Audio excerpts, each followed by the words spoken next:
Sengketa aset kampus Bidadharma Palembang yang merebut ke-13 aset bidang tanah sama bangunan masuki babak anyar di persidangan.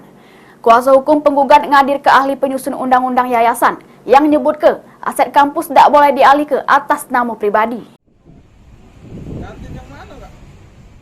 Sidang sengketa lahan perebutan 13 aset bidang tanah sama bangunan Yayasan Universitas Bidadharma digelar lagi di Pengadilan Negeri Palembang pada Jumat kemarin.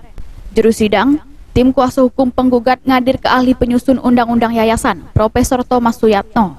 Dari keterangannya di Jabo Majelis Hakim, ahli menyebut hal-hal yang berkaitan dengan aset yayasan diatur juru Undang-Undang Nomor 16 Tahun 2021, yang pada hakikatnya kekayaan berupa duit atau barang atau yang disamakan dengan yang lain tidak bisa dibagi ke atau dialih kepada pembina, pengawas, pengurus karyawan atau pihak-pihak lain yang berkepentingan dengan pihak yayasan.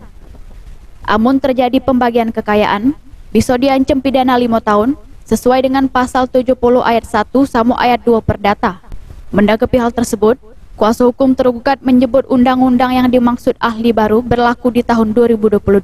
Sementara kliennya sudah membeli aset kampus dengan duit pribadinya sebelum undang-undang itu berlaku.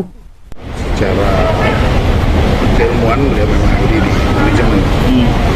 Dari keterangan beliau tadi sebetulnya kami menyimpulkan bahwa ada dua masa sebelum undang-undang yayasan yang baru muncul di tahun 2001 dan baru berlaku 2005.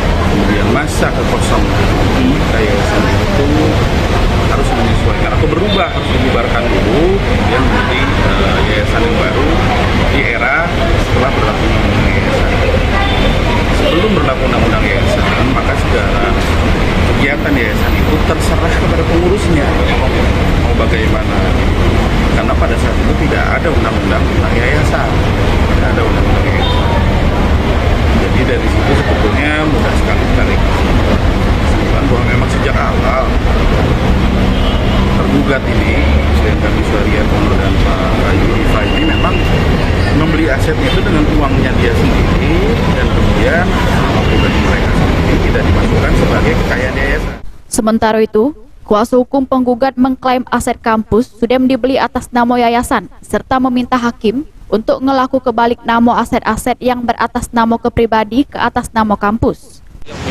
Bahwa semua dibeli menggunakan yayasan, maka permohonan kami kepada majelis hakim adalah memerintahkan kepada para tergugat untuk membaliknamakan hasil-hasil diatasnamakan secara pribadi ke atas nama Yayasan Bidadharma Palembang.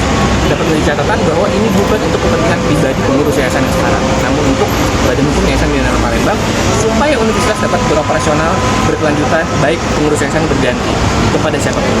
Pak, tadi saksi ahli kan Pak Prof juga menawarkan bahwa ini kan satu keluarga ya Pak ya, satu ibu satu bapak. Mungkin itu barangkali sudah berulang kali ditempuh jalan damai atau gimana? Jalan damai sudah diupayakan lebih dari belasan kali. Sempat difasilitasi juga kan, kami berawal dari laporan polisi. Awalnya dari sisi sebelah tergugat Pak Suyatno Mono dan Bu Diva awalnya tersangka dan berdamai. Kemudian setelah berdamai mau dilakukan verifikasi aset. Mana nih yang mana punya yayasan, mana yang punya pribadi. Ternyata tidak terjadi verifikasi, ditolak terus sama Pak Suyatno Mono dan Bu Diva. Karena ditolak terus, maka kami mengajukan gugatan. Tim Liputan PAL TV.